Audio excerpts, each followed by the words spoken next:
You will hear a number of different recordings, and you will have to answer questions on what you hear. There will be time for you to read the instructions and questions, and you will have a chance to check your work. All the recordings will be played once only. The test is in 4 sections. At the end of the test, you will be given 10 minutes to transfer your answers to an answer sheet. Now turn to Section 1. Section 1. You will hear 2 flatmates, Tom and Richard, discussing the rules of their shared house. First, you have some time to look at questions 1 to 6.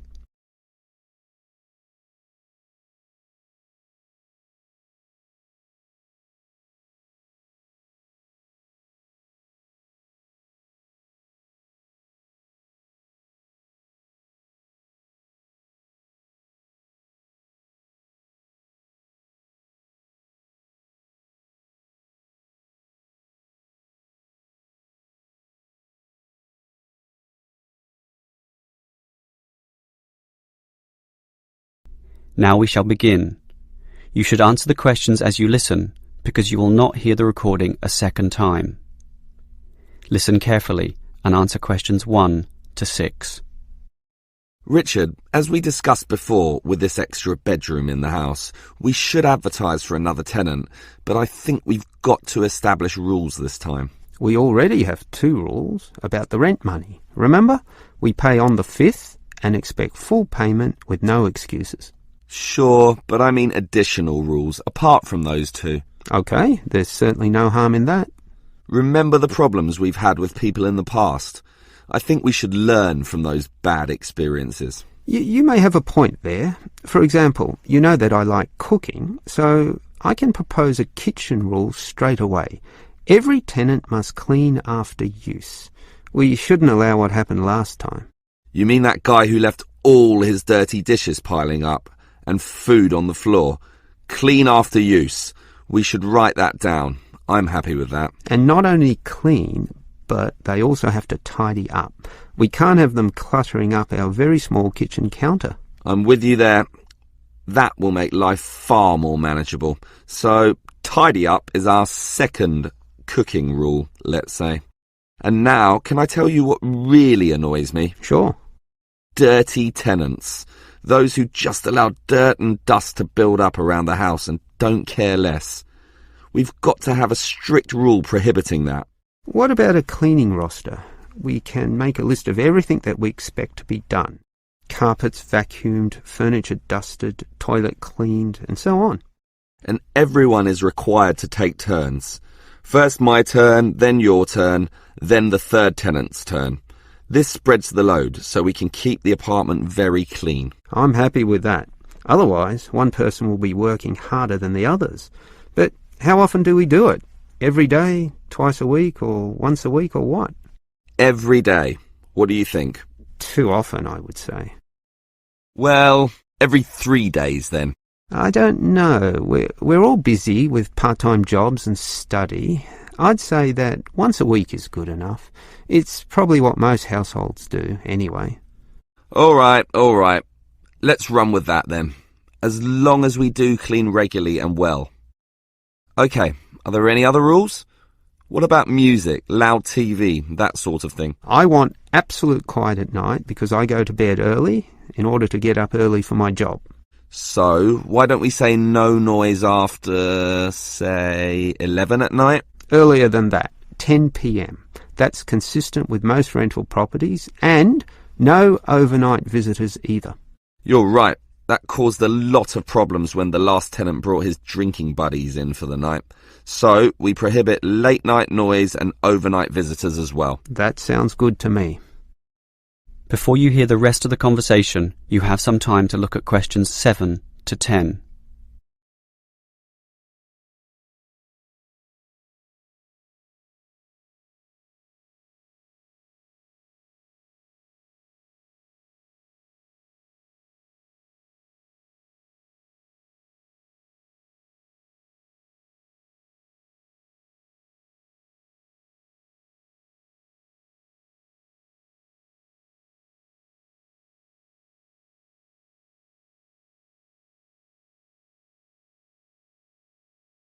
Now listen and answer questions 7 to 10.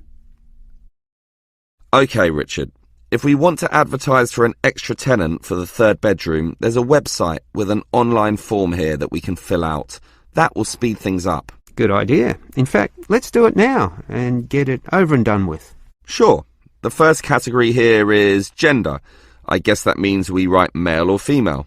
I think I'd prefer a male. He'd fit in with us. One of the boys, something like that. Sure, but that might limit things, and I'd say a female might be just what this household needs. Why don't we say any and let fate decide? See who turns up and judge them as they come. OK, I'll type any. So now we move on to job. What sort of job do you want them to have? To me, it doesn't matter. Doctor, lawyer, cleaner, as long as they have a job, of course. Unemployed tenants can be a problem. Just type in must have. You mean a job? Yes. Must. OK, that's done. Now, how much should we ask them to pay? $180 would be about 1/3 of the total rent. I'm doing the maths now with a calculator. The figure would be closer to $173.50. Well, let's round that up to the nearest 5. I'll type in $175 and we can share the extra $1.50. Done. Now, finally, when can we let the new tenant move in? Immediately, I'd say. The sooner the better. Type in immediately.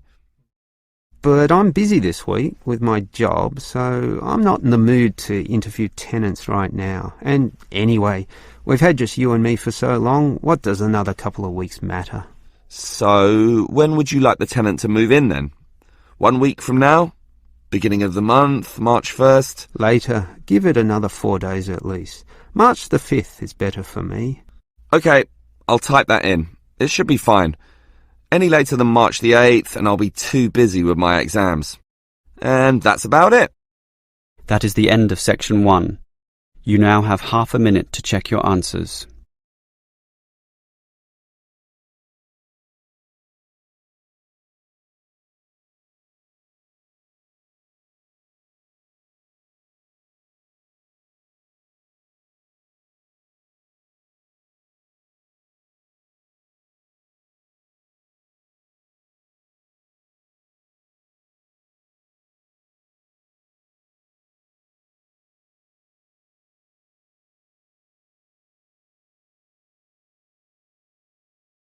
Now turn to Section 2. Section 2. You will hear a police officer giving a lecture to some overseas students about ways to minimize risk in public. First, you have some time to look at questions 11 to 17.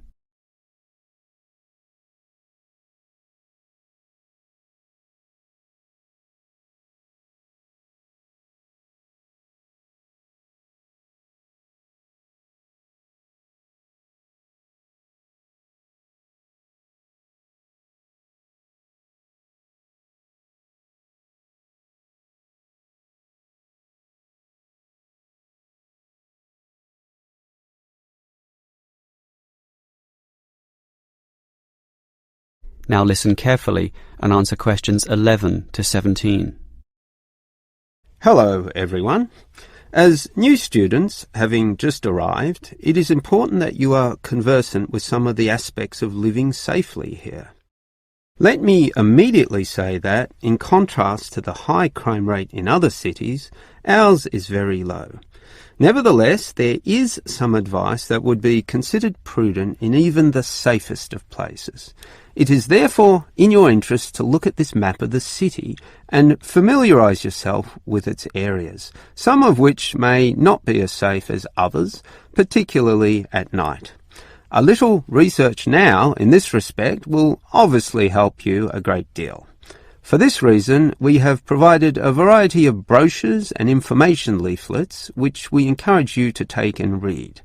In addition, you should talk to people you know, to your homestay parents and teachers, and get a feel for the situation both in the neighbourhood where you live and the city at large. Now, you should know about the police presence in this city.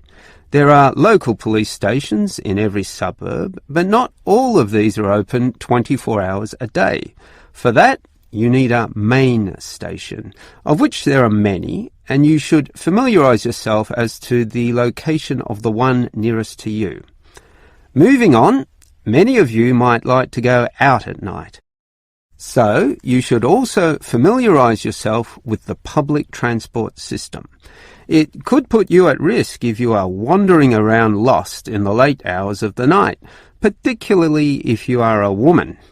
Our city has a fairly good public transportation system, but not all of it operates necessarily to late hours. For this reason, you can avail yourself of the special late-night buses known as night birds, which operate along most major routes. Again, collect one of the brochures on the table here for the night bird timetables. Finally, if you do feel there is an emergency, you can dial 000. However, this does not take you through to a police station, but rather an operator. This operator will question you as to the nature of the problem and then send your call through to the relevant department, police, fire or ambulance, as the situation demands. This may take up valuable time, and for this reason we suggest that you find the emergency number of the nearest main station to where you live. This will speed up the process should you need police services in the event of a serious problem. Having said all this, let me remind you once again that this is a very safe city and we don't expect any problems to occur. Yet, it always pays to be prepared. Before you hear the rest of the talk, you have some time to look at questions 18 to 20.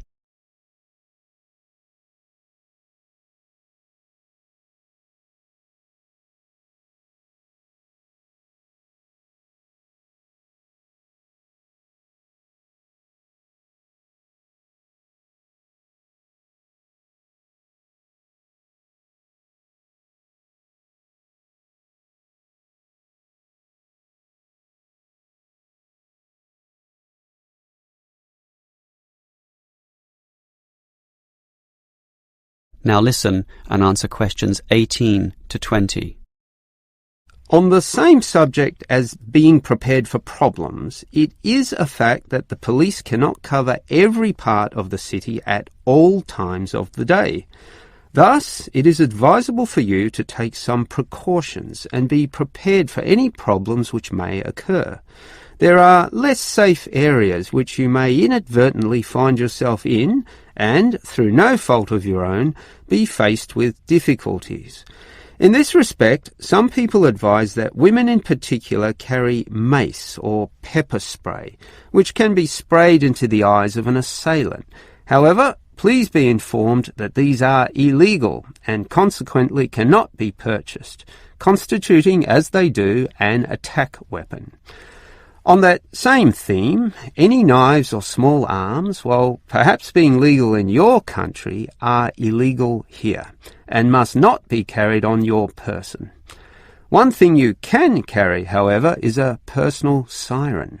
In the advent of a problem, you just push a button and the siren will sound loudly, drawing such attention that any assailant almost invariably flees immediately from the scene. Moving on, you may wish to stay out late, to have fun or see the sights of this city at night, and we do not necessarily discourage that. However, we do advise that you confine yourself to areas that have sufficient street lighting or illumination. In the course of your activities, you may well meet strangers, but if this happens under clearly lit areas, visible to everyone in the vicinity, statistics prove that in almost all cases nothing will go wrong, particularly if you carry your siren. Above all, the greatest rule is simply to exercise discretion and intelligence when you go about your business. All the rules that I have given are simply based on this, and by following them all, your stay here will be both enjoyable and safe. That is the end of section 2. You now have half a minute to check your answers.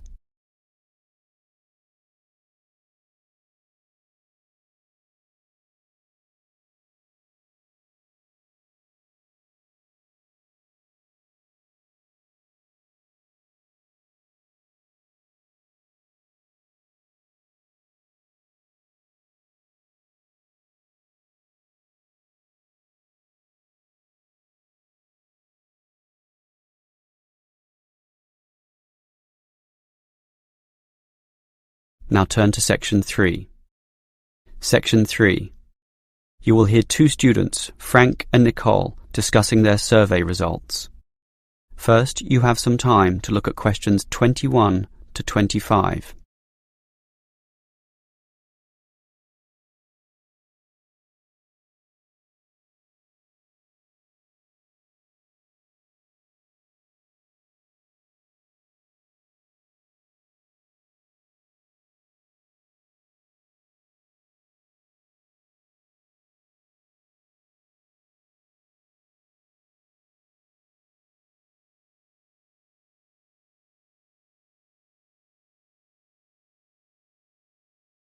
Now listen carefully and answer questions 21 to 25.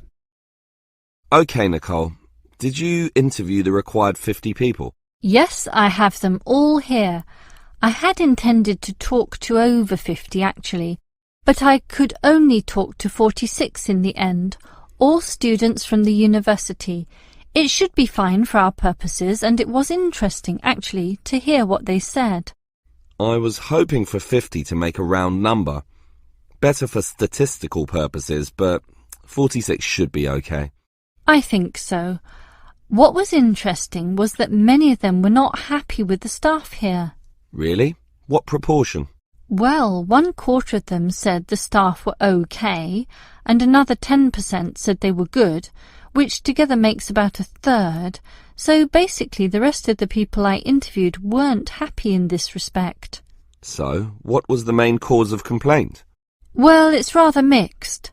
A lot of the foreign students complained about the homestay accommodation and the attitude of the homestay officers when dealing with these issues. Most of the foreign students said this actually, but the bulk of the mainstream students had concerns with the attitude of the teachers. It seems they feel the teachers don't care enough, and facilities weren't that important, relatively speaking.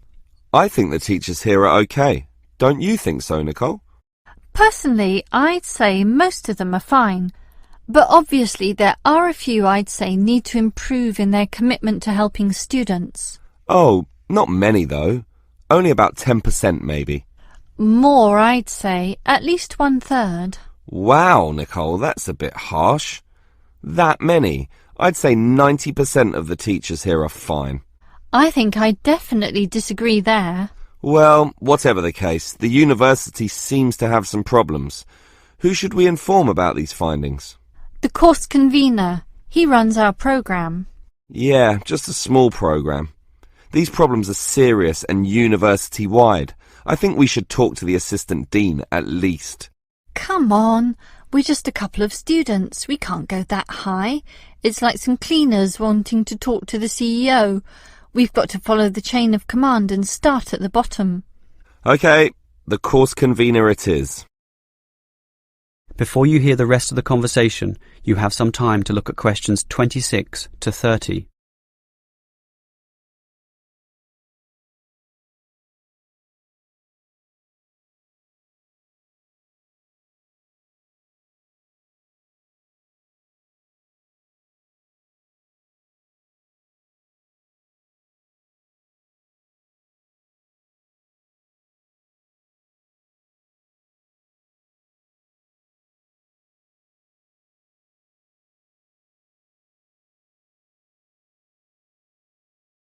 Now listen and answer questions 26 to 30.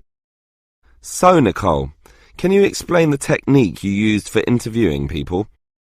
Every time I try interviewing, I seem to encounter problems, and yet you manage to interview so many people so quickly. What's the secret? It's really quite simple. Let me explain it all. The first step, and this is probably the most important point, is to select the position or the location where you're going to do the interviewing. It's got to be a good one. For me, it was the university cafeteria at lunchtime, where people would be relaxed, have time, be sitting down, and be more willing to speak. Ah, clever. But that leads to the next point. Everyone's in a hurry these days, so you've got to immediately confirm that they can in fact spare some moments to answer your questions. There's no point starting and then having them rush off in the middle of the interview. It just ruins everything. Yeah, that's happened to me a few times, actually. And then it's equally important to carefully outline why you want to talk to them in the first place. Some people might think you're a salesman or a busybody or some nutcase from a religious cult. They have to know the purpose and trust you. Now, part of that trust involves guaranteeing that the information will be kept in total confidence. And for that reason, I show how we don't take down names or any personal data. After that, you're ready to begin, but sometimes they're not won over or not ready to give you the time, in which case you remind them about how their information can actually improve life for all students, and that they are actually serving the purposes of everyone by cooperating. Right. Make it seem like a noble cause. It is, in a way, but the last step is not so noble at all. I just offer them a payback, usually a scratchy lottery ticket, if they promise to answer all the questions. Everyone dreams of scratching one of those tickets and winning $1 million, so that makes them do everything you want. Aha, very clever. That is the end of section 3. You now have half a minute to check your answers.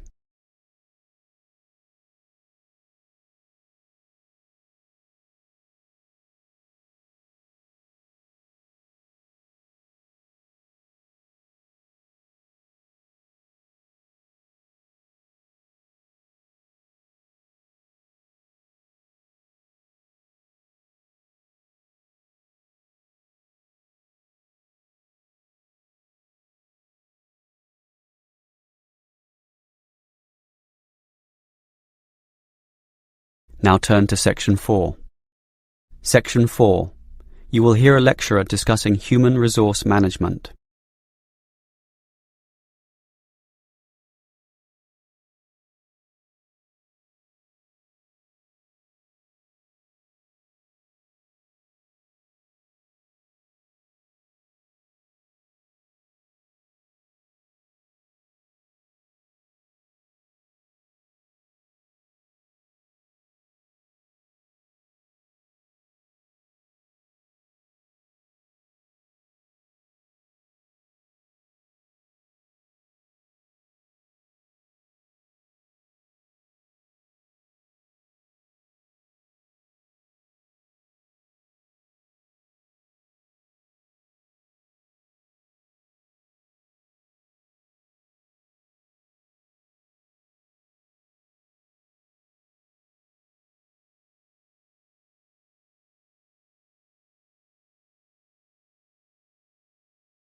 Now listen carefully.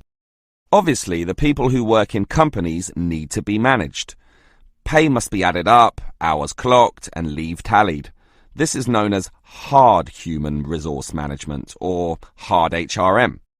This is because it is based on hard numbers, facts and rules. That is, an impersonal, calculative aspect. And again, there must be such an outlook, with all its paper-based systems, in order to carry out company tasks. But if there's a hard, there must be a soft. And it is this soft element of HRM that I'd like to consider now. Historically, it took a long while before the importance of this soft element was realized. Originally, for example, in Henry Ford's car-making factories, workers were regarded as unthinking tools who would mindlessly repeat the same task for 8 hours a day. This attitude worked for a while.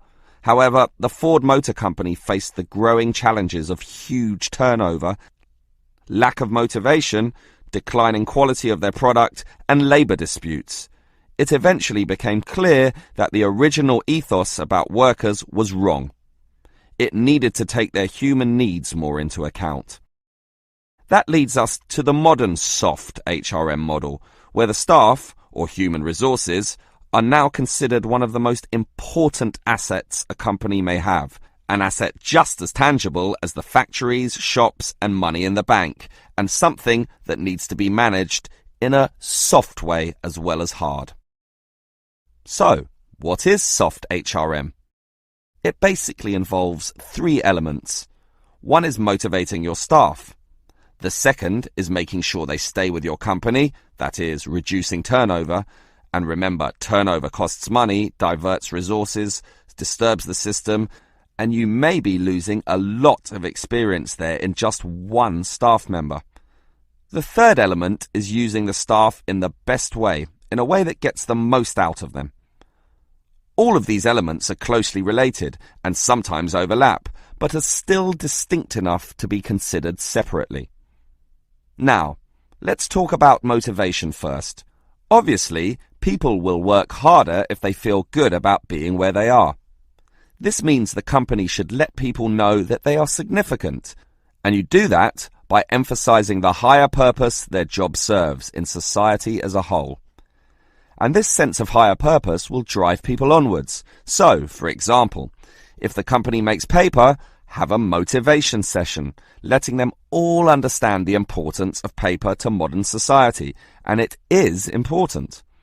Basically, everything is important when you think about it, so make this fact clear to all. As for keeping staff, well, that also comes from motivation.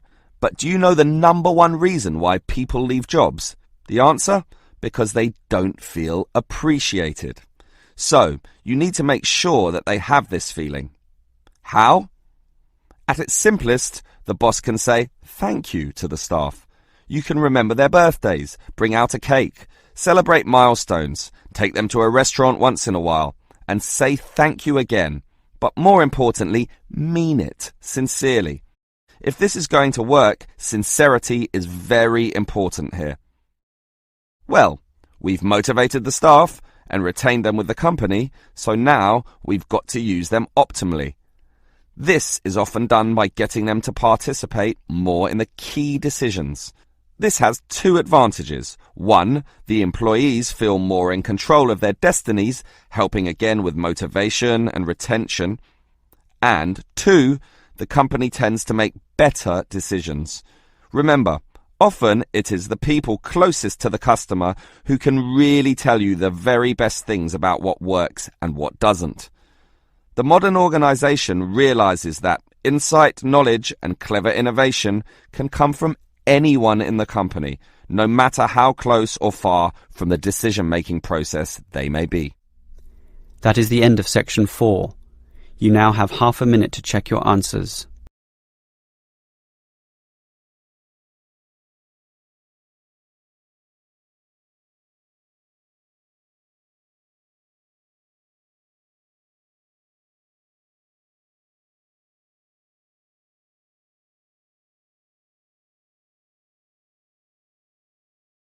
That is the end of the listening test. In the Ielts test, you would now have 10 minutes to transfer your answers to the answer sheet.